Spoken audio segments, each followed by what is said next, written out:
Sorry যেটা বলছেন হ্যাঁ ওই বডিটা হিন্দু আর এটা মুসলিম বললেন তো? হ্যাঁ এটা মুসলিম আর এই ছেলেটা হিন্দু।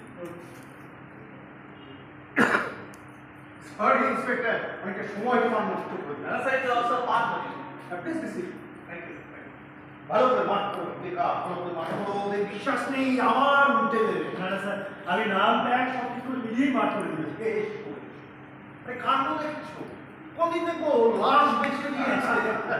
ওদের আর দোষ কি স্যার? তাছাড়া যে রেটে লাশ আসছে তার গুটিয়ে যাওয়াটাই সব।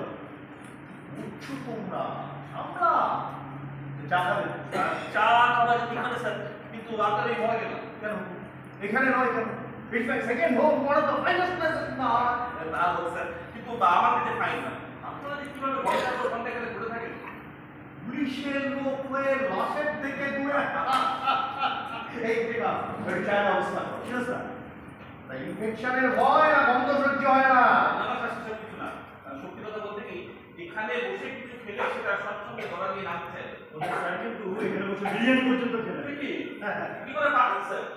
ফার্স্টে এই নাকে মানুষ পচার গন্ধ আলাদা কোনো গুরুত্ব পাবে না। এছাড়াও বলছি বা পরিস্থিতি অনেকটা কথা স্যার। পুলিশ মিটিং চলছে, বেশ কয়েকজনকে অ্যারেস্ট করা হয়েছে, তবে সবটা তো আমাদের হাতে নেই। ইনফ্যাক্ট কিছুই নেই। তা বললে হবে? বিপদে পড়লে মানুষ তো আর ধর্মের দ্বারস্থ হবে না, তখন তো প্রশাসনের দ্বারস্থ হবে। প্রশাসনের রাজনীতি দ্বারা নিয়ন্ত্রিত, সেটাকে আর বলা দরকার নেই স্যার।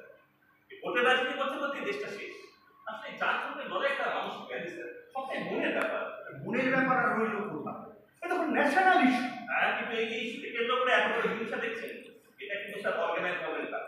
অর্গানাইজ হ্যাঁ স্যার, ধর্মের গোলামিকে কাল্টিভেট করে অশান্তি সৃষ্টি করা হচ্ছে। স্যার যদি ঠিকঠাক ইনভেস্টিগেশন করা যায়, তাহলে দেখা যাবে যে বা যারা এই দাঙ্গা সূচনা করেছিল তারা প্রত্যেকে এখন ঘরে বসে আছে এবং হয়তো এই সমস্ত কিছুর জন্য তারা দুঃখিত এবং অনুতপ্ত।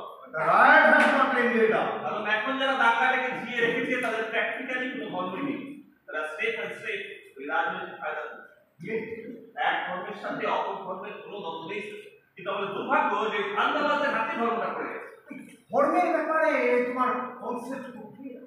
ভালো ভালো না আমার স্যার নিজের ধর্মের প্রতি প্রেম খুব, বিন্দু মাত্র অসম্মান নাম শুনতে লাগে না। তবে হ্যাঁ, ওই নিজের ধর্মকে জাস্টিফাই করার জন্য ও অপরের ধর্মকে খাটো করতে লাগে। ভালো ভালো, কিন্তু এর জন্য শিক্ষার খুব প্রয়োজন। প্রকৃত শিক্ষিত মানুষ ধর্মকে ভয় পায়, তাদের ওই ভয়ের টনিক খাওয়ানো খুব শক্ত পায়। একদমই তাই স্যার। দেখুন, একটা সামান্য ঘটনাকে কেন্দ্র করে কত বড় একটা বিচার হয়ে গেল। হ্যাঁ, পেপারে দেখছিলাম একটা বাচ্চা ছেলে নাকি আগুন লাগিয়ে এখানে স্যার ইনটেনশনলি কিন্তু আগুনটা কেউ লাগে তো সেদিনই পাড়াতে রক্ষাকালীন অটোমেটিক্যালি এটা পুজো হই। আচ্ছা, আর সেটাকে উপলক্ষ করে কতগুলো বাচ্চা ছেলে বাজি করেছে। কোনোভাবে বাজির আগুন দিয়ে লাগে, পাশে একটা মুসলিম মুক্তি চায় আমাদের মতো অসহিষ্ণু দেশে revenge is always white justice. হ্যাঁ, কিন্তু তোমরা স্প্রেড করো না। দেশ ঘোরা থেকে আমাদের আছে স্যার, এই সোশ্যাল মিডিয়ার দৌলতে এখন আলো বলতে খবর ছড়িয়ে পড়ে। আগে লোকে বলতো যা রটে তার কিছুটা বলে, এখন ব্যাপারটা সম্পূর্ণ পাল্টে গেছে স্যার। এখন যা ঘটে না সেটাও ঘটে। 4 সেকেন্ড স্যার, আর ওদের বাড়ির লোক বডি নিতে এসেছে। ও, তাহলে